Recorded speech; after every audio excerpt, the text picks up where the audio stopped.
كيفاش كانت الرحله ديالي في دبي، شنو الخدامي اللي لقيت. هذا هو العادي. ملي كنمشي كيشوفوني انني بنت صغيره كيحقروني، انا كالهبله وسط منهم خبز ربي في طبقو، غير كيكذبوا كيلقاو لهم خدمه والباقي ما ضربهم تران.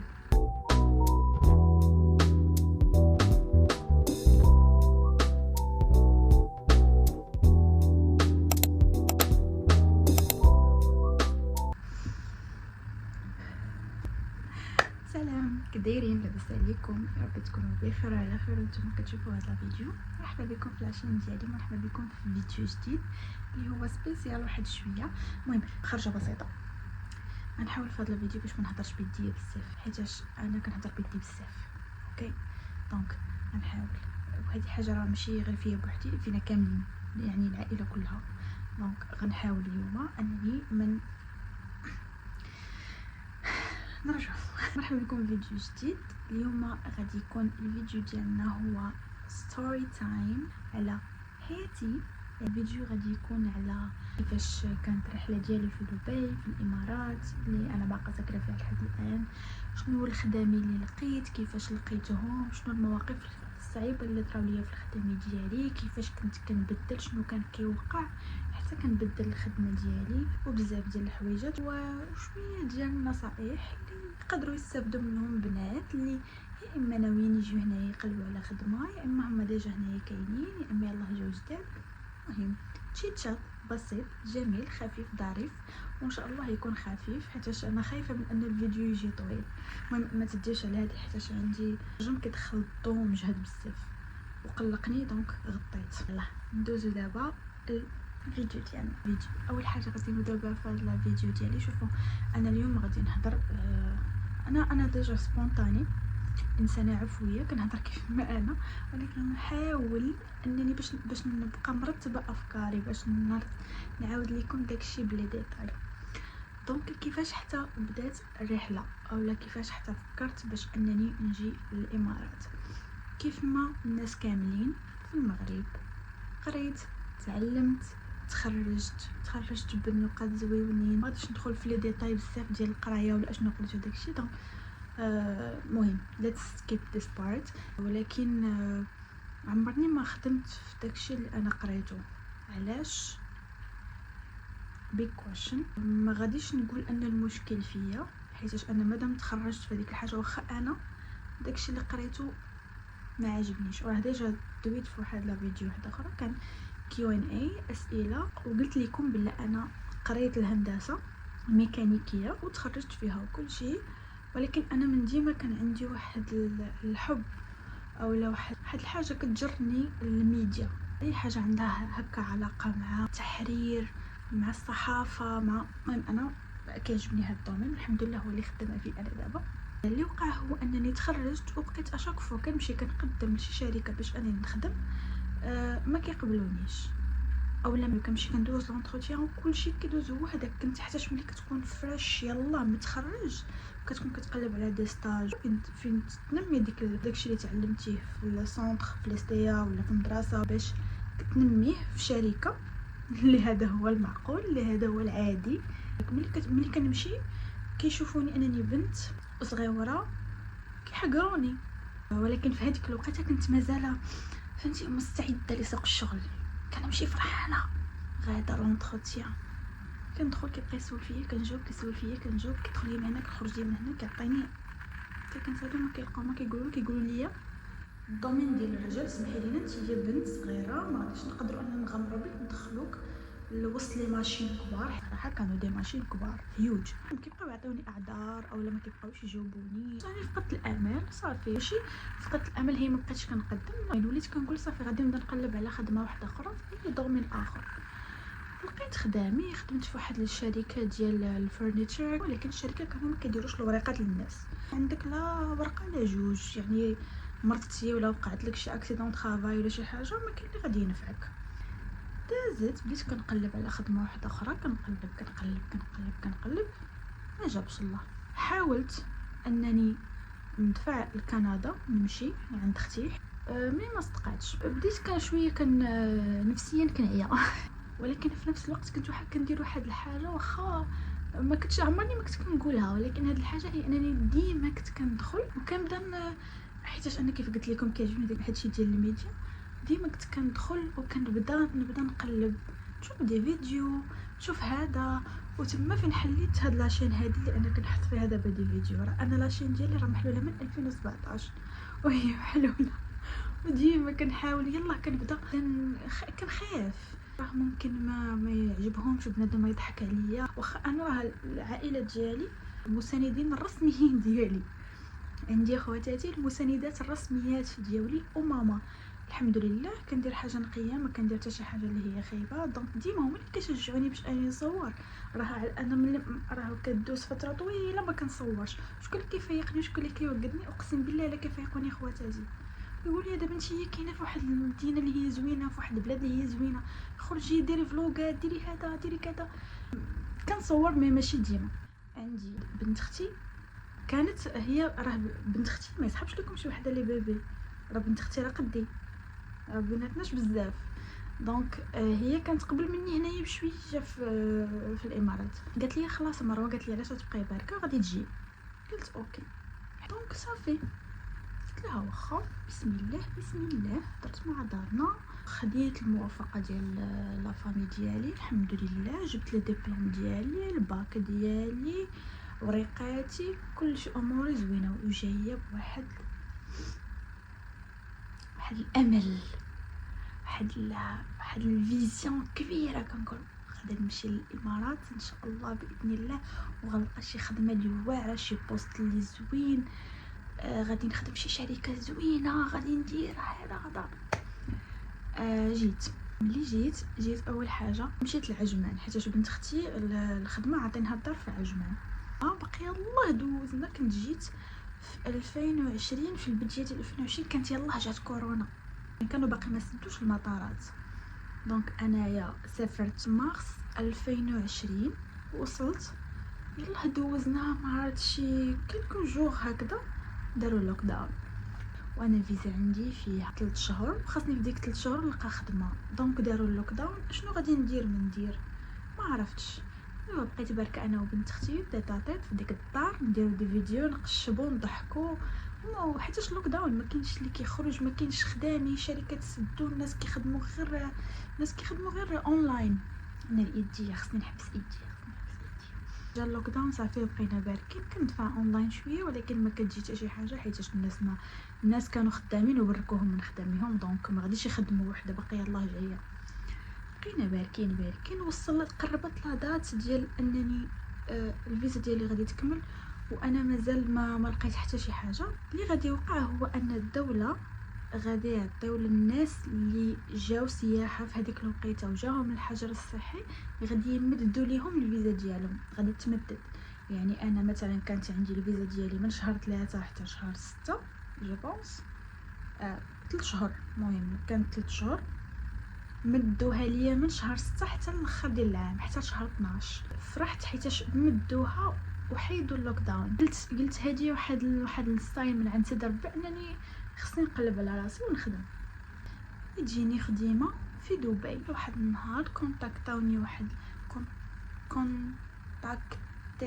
كونتاكتاوني هضروا معايا واحد الشركه، ولكن هما كاينين في دبي وانا كنت في عجمان. اللي وقع هما ملي هضروا معايا، وانا عمرني ما مشيت بوحدي لدبي ولا شفت اشنو فيها، ولا حيت انا جيت تحبست، عطاونيش فرصه فين نتنفس.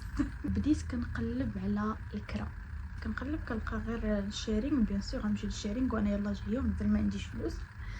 يعني عندي فلوس على قدي داكشي اللي جيبه معايا من المغرب. بدا مشيت من عجمان لدبي، مشيت على وديت الانترفيو. مشيت كانت واحد الشركه اللي صغيره ماشي شي حاجه اللي كبيره، كانوا كيديروا هذه كانت اول خدمه ليا. هاد الشركه اشنو كيديروا، وكانت البيرو كان مقسوم على 2 شركات. واحد الشركه فيها غير الهنود، كان عندهم هكا مكاتب مفتوحه، وحنا كان عندنا النص الاخر. هاد الشركه هذه كانوا ديال كيلقاو للناس خدمه، يعني كيجي واحد الانسان كيدفع لهم ورقه، كيقول لهم انا باغي نخدم، كيدفع عندهم الوراقي ديالو وكيقول ليه صافي حنا غادي نلقاو لك خدمه. ولكن في واحد الدومين معين.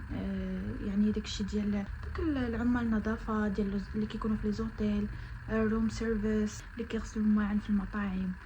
يعني ها خدمات هكا ديال الناس المساكن اللي بسيطين، بحال الهنود والاثيوبيين وداكشي اللي جايين هنايا تما باش يقلبوا على خدمه ويدبروا على راسهم. خدمت مع هاد الناس هادو وانا ما عارفه والو، وكانت معايا واحد البنت مغربيه الله يسمح لها في هاد النهار هذا، عارفه كل شيء وما ما قالت لي حتى شي حاجه. دونك كنخدم كنحاول نجيب ناس باش انهم يدفعوا في الشركه باش هما يخدموا. دونك كنحاول انني ندير شي حاجه وفي نفس الوقت دافع عليه وراقي باش يقاد لي الاقامه ديالي، وطول ما قاد لي حتى شي حاجه. وانا كل مره كنسولو كنقول ليه واش دفعتي لي الاقامه، كيقول لي غير غنسالي وغادي ندفع، غير غنسالي، وانا ما عارفاش بزاف، ما عنديش بزاف ديال لي زانفورماسيون. يلا جايه باقا فريش. وبعدا قبل ما نخدم معاه كنت هبطت مره اخرى، كنت هبطت دوزت الانترفيو وعاودت رجعت وعاودت هبطت مره اخرى كنقلب على سكن. ملي لقيت سكن مشترك بطبيعه الحال انستاليت، حطيت حويجاتي وداكشي، وباش شويه نسيف شويه الفليسات كنت تمشيت من الدار لان سكنت فيها حتى الخدمه على رجليا باش نشوف شحال ديال الوقت غادي نقدر ندير الا مشيت على رجليا وداكشي. وهكذاك وقع، حيتاش الاريا كانت واحده ولكن شويه كانت الطريق، يعني تقريبا كنت مشى واحد 40 دقيقه بحال هكاك باش كنوصل للخدمه الي غوتور. ولكن من وسط الدريبات من وسط هكذا كتمشي مضله بعدا واحد شويه. مشيت بديت معاهم كيف قلت لكم، بديت معاهم الخدمه، وانا كنشوف انا كاينه شي حاجه ماشي هي هذيك. الناس اللي كيجيو باش كيدفعوا الخدمه كيلقاوش خدمه، ما كيجيبوش لهم خدمه، وكيبقاو اشاك فوا كيرجعوا عندهم كيقول لهم واش لقيتو واش ما لقيتوش، ما كيقولوا حتى شي حاجه. وانا هبله وسط منهم، خبز ربي في طبقو، جالسه وسط منهم ومطيقه الموضوع. نهار على نهار، وهذيك المغربيه ما كتقول لي حتى شي حاجه يا اختي، ما قالت لي لا راه هادو ناس غير كيكذبوا، راهم ما كيلقاو لا خدامين لا والو، راهم غير كينصبوا كياخذوا الفلوس، وكيلقاو بحال مثلا الا جاوهم 10 ديال الناس كياخذوا الفلوس من عند دوك 10 ديال الناس، وكيلقاو مثلا واحد جوج ولا 3 كيلقاو لهم خدمه والباقي ما ضربهم تران. ولكن هادوك الهنود اللي في الشركه الاخرى عارفينه وكل مره كيبغيو يهضروا معايا، ولكن كيتنادوا معاهم الحال حيت شافوني انني انا زعما ماشي ديال داكشي. حتى لواحد النهار غبر ليه الاثر ما بقاش كيجي، انا كنجي للخدمه هو ما كيجيش، انا كنجي. وحنا راه باش تسمعوا شركه سحب لكم شركه كبيره، راه كان غير هو وكان معاه شريكو وكنت انا وكانت البنت المغربيه فقط، وكان معاهم واحد اخر، يعني فقط. وهم كلهم عارفين داكشي اللي كيوقع بيناتهم الا انا عارفاش. واحد النهار غبروا ما بقاوش كيجاوبني في التليفون، وانا غادا جايه للخدمه وراقيه مازال ما مقاديش حتى حاجه، ما مقاده. والحمد لله ان الفيزا، يعني ان الفيزا السياحه كانت مازال ممدده ليا حتى شهر 12. جالسه في امان الله، هو يجي عندي المدير ديال ديك الشركه الهنديه، كانت شركه ديال بصح الناس نقيين خدامين على راسهم، ويقول لي هانتي فلا ما تبقاي تدخلي البيرو لداخل وتهزي البيسي ديالك تبقاي خدام عليه، اجي جيبي البيسي ديالك وجيبي لك حدانا خدمي هنايا، وفي نفس الوقت باركه معنا ما تبقايش بوحدك. قلت واخا. مشيت بقيت وليت كنمشي كنجلس معاهم كنهضر معاهم وداكشي. واحد النهار يجيني واحد الاثيوبيه هي وخوها، وانا عاقله عليهم حيت انا كنت ملي دفعوا. جات مشيت حليت الباب، صار سطاتني بالهضره بالمعيار، انا عرفتها كتعايرني حيت داكشي طالع من القلب ديالها، وانا ما فاهمه والو. كنقول لها غير زعما كام داون وشرحي لي اشنو واقع شنو طرا. عاده وهي تبدا، هي كانت لونجلي ديالها شويه مهرسه، خوها جايباه باش يلقاو ليه خدمه، نصبوا عليهم داو لهم فلوس، ما لقاو ليه حتى شي حاجه، بقاو غاديين جايين بهم في الاخر ما لقاو ليه حتى شي حاجه. شكون حمى عليا المدير ديال هذيك الشركه الهنديه، جا وقف وبدا كيهضر معاها، قال لها ستيري شوفي مع من تهضري ولا مع من تكونتاكتاي، هاد البنت ما خداماش معاهم، هاد البنت خدامه معانا. طاكا عليا وانا غير مصدوم ما كنشوف ما فاهمه والو. عاد هو يقول لي واجا بنتي بركي ونشرح لك، هو يعاود لي بلاد الناس راه غير كينصبوا ماشي كلشي كيلقاو ليه خدمه، وديما كيدير بحال هكا، وكل مره كيخدم في دومين وكل مره كيلقى ناس في شكل وكل مره كيدير وهذا. وديك المغربيه اللي كانت معاك راه من ديما معاه، راه سنين وهي خدامه معاه، واش ما شرحاتش ليك واش ما قالتش ليك؟ قلت لي انا ما شرحاتش ليا ما قالت لي حتى شي حاجه، انا كون قالت لي كاع ما نزيد معاهم دقيقه وحده انايا نهز ورقيه ونمشي في حالاتي. مشيت دخلت البيرو لداخل، قلبت على ورقاتي لقيتهم باقي محطوطين كيف ما عطيتهم ليه، هزيتهم صافي ومشيت في حالاتي. زدت خلفه وحده ما بقيتش عاودتها. مشيت للدار، ايوا بركت وكنقول ايوا يا مروه شنو غادي ديري شنو غادي ديري بعد داك البيستي اللي جاب ليا باش نخدم به بقى عندي. صافي بديت كنبقى نحاول نقلب على خدمه واحده اخرى، بديت كنقلب على خدمه كندفع فين كنت كندفع في انديد راه قلت لكم في الفيديو اللي درتو على وديت كيفاش تقلب على خدمه في دبي، راه غادي تلقاوه. غادي نشوفوا غادي نحط لكم الفيديوهات اللي غيقدروا ينفعوكم شي حاجه نحطهم لكم في الديسكريبشن تحت. دونك مشيت دخلت الانديد وبديت كنقلب. كان ديك الساعه قريب العيد الكبير، في ظرف السيمانه لقيت خدمه. كونتاكتاوني واحد الشركه ديال المبيعات، براند اماراتي، كان براند اماراتي عماني، واحد الخرجه خرجوا معايا خرجه الصداع اللي غادي تسمعوه ديال الاي سي، حيتاش انا قبل ما نبدا نسجل طلبت واحد الميكروفون وضع حرام كان غالي وطلبته هكاك، شريته وجابوا لي داروا لي الدليفري. ولكن سمعوا كيفاش كيتسمع الصوت، انا غنخلي لكم الفيديو دابا نحط لكم سمعوا كيفاش كيتسمع الصوت. This is a micro test. ما عرفتش دابا الصوت كيفاش غادي يكون داير، واش واضح واش ما واضحش. المهم انني ما غادي نبدا الفيديو حتى نتاكد بلي الصوت مزيان. ما عرفتش الميكروفون لا علاقه، دونك غادي يرجع. راك سمعتوا الصوت كيفاش داير ودابا راكم كتسمعوا الصوت كيفاش داير. غادي نرجعوا لهم دابا. دابا مستحيل انه يبقى عندي ما ديما ندير به، وانه والمشكله ماشي رخيص، خديته ب200 شي حاجه. دابا غادي نرجع لهم. نعم الصوت كيتسمع حالته بخنوق وما يستاهلش داك الاماونت كامل اللي حطيت عليه. دونك رجعته ليهم ما خليتوش عندي. ايوا دابا قلت بلا ما نعاود عاوتاني نطلب واحد اخر ويصدق عاوتاني ما زوين، صافي خليه حتى نمشي ونجرب شي حاجه زوينه، شي حاجه بكاليتي زوينه ونشريها وانا نجربها. نيفي كياكل من القبيله. غتسمعوا هاد شويه الصداع غير صبروا معنا وصافي. المهم هو المعلومه كيتصاو الاحداث اكشن.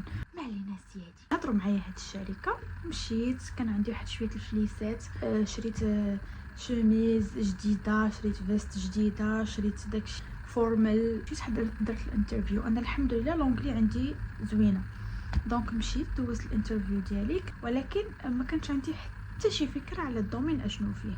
كنت كلير معاهم في الانترفيو، بداو كيعطيوني عمليه حسابيه كنجاوب عليهم مزيان وداكشي. هم قالوا لي ها انت راه غادي نصيفطوك للفرع الفلاني، غادي تمشي غتلقاي واحد الماناجر تونسي تما فين غادي دوز التريننغ ديالك، ومن ورا التريننغ غادي نشوفوا واش غادي ناخذوك ولا ما غاديش ناخذوك، ولكن في هذا التريننغ خاصك تخدمي مزيان.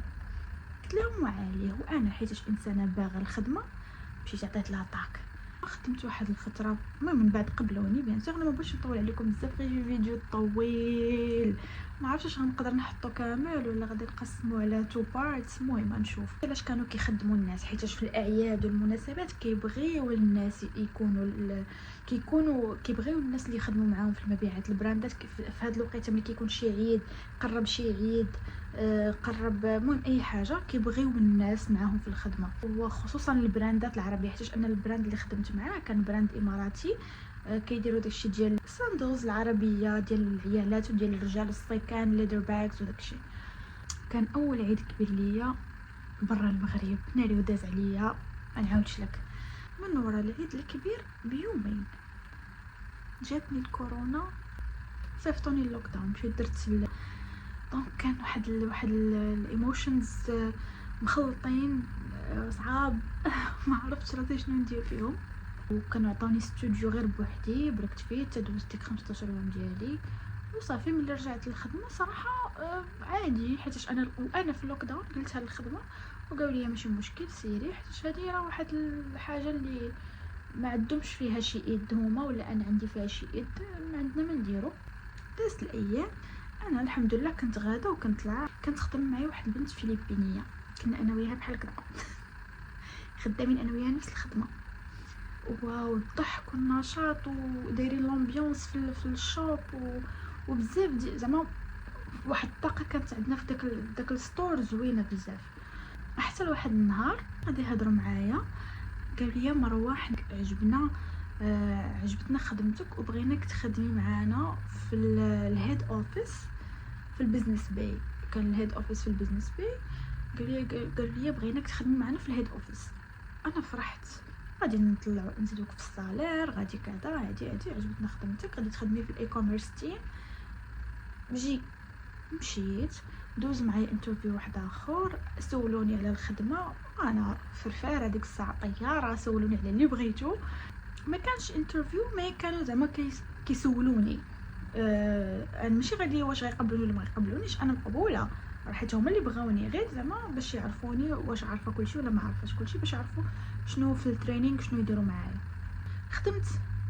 شكون اللي حقدت عليا هذيك الفلبينيه اللي كانت خدامه معايا كانوا ملي كيجيو يديروا التريننغ كيبقاو حاضيني كيفاش هذه جات غير من ورانا وخدمت في البيرو، علاش ومالها هي ومالنا حنا، ولكن هادشي كان كيدور غير بيناتهم، حتى واحد ما كان كيجي يواجهني يقول لي شي حاجه في وجهي. دازت واحد المده حتى كنتفاجئ بان الاتش ار كتهضر معايا كتقول لي مروه اجي راه بغيناك في واحد الميتينغ. مشيت دخلت انا والاتش ار والمدير فقط، بداو كيدخلوا ويخرجوا عليا في الهضره، عرفت انهم باغيين يلونسيو ليا شي حاجه اللي ماشي هي هذيك.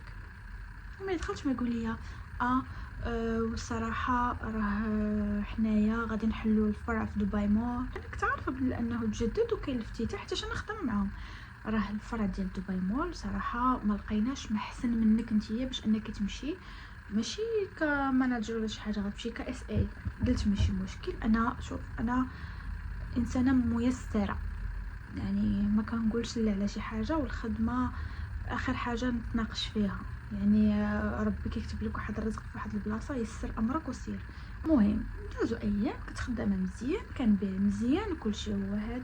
جات واحد الوقيته هما يقولوا لي داك التونسي راه وقفوا من الخدمه، شكون حطوا بلاصتو ماناجر، حطوا بلاصتو هذيك الفلبينيه اللي كانت خدامه معنا طلعوها ماناجر، حيت الاتش ار كانت فلبينيه وكانت كتجي منهم، داكشي علاش هي اللي كانت سببي باش خرجت من البيرو، وهي سبب التونسي حتى جراو عليه وولات هي ماناجر. هادشي كله باش توصل هي لداك البوينت اللي هي باغيها لانها تولي ماناجر، وجابوها ليا هي ولكن جابوها ليا از ماناجر. وانا كان كيجي عندي الاوبريشن ماناجر وكيقول لي مروه راك انت اللي غتولي الماناجر، مروه راك انت اللي غتولي ماناجر، يعني طمعني وخلاني نفكر انني انا غنولي الماناجر ديال الستور ديال دبي مول. دازت الايام واحد النهار جابوا لينا واحد الولد من جنسيه عربيه، ما غاديش المهم عربي من واحد الجنسيه، ما غاديش نحدد الجنسيه، وداك الولد كان باقي جديد ومخلول وبزاف ديال الحوايج. قلت ليها انا خليه معايا، انا غادي ندير ليه نكمل معاه التريننغ، وداكشي اللي كان خلاته معايا، وانا بغيتها تخليه معايا غير باش نبيع ونحط ليه بسميتو، حيتاش كان دوز معانا يومين وباقي ما بعت شي حاجه، مخلوع، حيتاش راه الا ما بعتيش راه ما غيقبلوكش. بقى كيشكر فيا وشكرا وعافاك وعاونيني، وانا راه بصح راه جاي هنا وباغي نخدم على والديا وباغي هادي. قلت له ماشي مشكل، الخير في المساعده، حنا نساعدوا بعضياتنا باش ربي يسر لينا الامر كله. وداكشي اللي كان، داكشي اللي درت معاه. دازت واحد المده، جا رمضان، خدمنا مزيان، الدري شويه ولا كيتحرك ولا كيبيع. دازت الايام غيجي واحد النهار انا باركه في امان الله في الخدمه، كنت خدامه مورنينغ شيفت، باركه دخلت الماناجر، دخل الستاف ديال الايفنينغ شيفت، ودخل معهم البي ار او هو المساعد ديال اتش ار. دخل عليهم وهز في يدي ورق ويقول لي مروه اجي بغيت نهضر معاك، اجي للستوكروم نهضر معاك. حتى هو كان عربي. دخلت معاه ويقول لي صراحه مروه راه ما غنقدروش نكملوا معاك، راه جاو عليك 3 ديال التقارير من التيم اللي انتي خدامه معاه برا، يعني من هادوك اللي انا خدامه معاهم في نفس السطور، قال لي راه جاو 3 ديال شكاوي ربي، 3 تقارير فيهم شكوى، كل واحد فيهم داير بيا شكوى، كل واحد فيهم داير بيا شكوى. الفلبينيه اللي عاونتها، والعربي اللي عاونته وبعث لي باش خدم، والفلبينيه المانجر اللي كنت خدامه انا وياها وولات مانجر. قلت لي كيفاش خويا الو كيفاش الشكاوي ديال شو؟ قال لي حنا خلاص درنا لك صافي حبسوا معايا الخدمه. يعني بقيت مصدومه كنشوف فيه، قلت ليه وريني هاد الشكاوي وعلاش تشكاو اصلا، انا اشنو درت، شنو درت ليهم؟ انا ما درت معاهم غير الخير، ما فهمتش. قلت ليه واش ما بغاونيش نعاونهم؟ هادشي علاش تشكاو؟ قربت لكم اكثر. المهم قال لي بلا هذيك ايرا تشكات عليا، قالت انا قلت لها شي حاجه. هذاك العربي شنو كانت الشكوى ديالو؟ شوفوا الخير ديروا الخير نتوما. هذاك العربي كانت الشكوى ديالو انه قال لهم مروه فيما كتجي باش كتدخل على اساس انها غتعاوني وكتاخذ ليا التيرن ديالي، يعني انا كنبيع الحاجه وهي كتشدها وكتقول حقا راه ديالي، كتحطها بسميتها. وهذا الشيء كله ما كيكونش امبوسيبل انه يكون، حيت داكشي عندنا بالتتابع طبيعي انه ما غيكونش. وهذيك المانجر قالت لهم بلا انا كنسب وكنعاير وكنغضب عليهم وكنبقى نعاير فيهم بالعربيه، وبعض المرات كنعايرهم بالانجلي، وداك الولد العربي هو اللي كان كيشرح لهم انا شنو كنقول، واخا انه غير جنسيه ماشي مغربي. وقالت لهم الاتش ار قالت لهم بلا كنت كنشوف السي سي تي في ودخل كلاينت، ومروه كانت جالسه في ستوكهولم، دخل كلاينت وجات طلات عليه وشافت انه كاين ورجعت دخلت لستوكهولم وكاع ما تسوقات ليه. وانا امبوسيبل ان ندير شي حاجه، انا كان كيبان لي الكلاينت كتبان لي فلوس كيبان لي الكلاينت جاي داخل المحل كيبان لي انه خاصو يشري، خاصو يخرج شاري، كنهجم عليه وانا غادي نخلي واحد داخل باش يشري ونخليه نمشي ندخل مخمافي.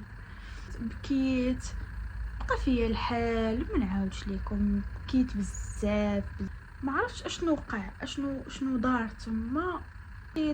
خديت الفاينل سيتلمنت ديالي، نصبوا عليا شويه، خداو ليا من فلوسي، ما عطاونيش كلشي. هادشي عرفتو تا وعيت من بعد عرفت هذا عرفت قلت نصبوا عليا، ولكن بداو خلاهم دازت. هادي كانت تاني خدمه ليا. المهم دازت وبقيت باركه فتره ما لقيتش خدمه. في هذيك الفتره وقع ليا مشكل في الدار اللي انا ساكنه فيها، في الشيرينغ اللي انا ساكنه فيه، ما لقاش عندي فلوس باش غادي نخلص الكرا، وجرات عليا مولات الدار انا اللي كنتفكرها يا راسي كيجي واحد مربع الراس كيقول لك راه ما عرفتش كتمشي دير في الامارات. اش كدير اخويا في الامارات؟ كدمر كضرب تماره. واخا تعياي تهضري غايجي مربع الراس يقول لك والله والله اش كدير في الامارات. شي مشكل نسكتو. ما لقيتش باش نخلص الكرا وما قادراش نهضر مع دارنا ما عارفينش بهادشي اصلا.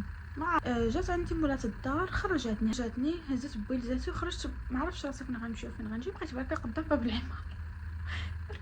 العماره كنتسنى شي قدره تجي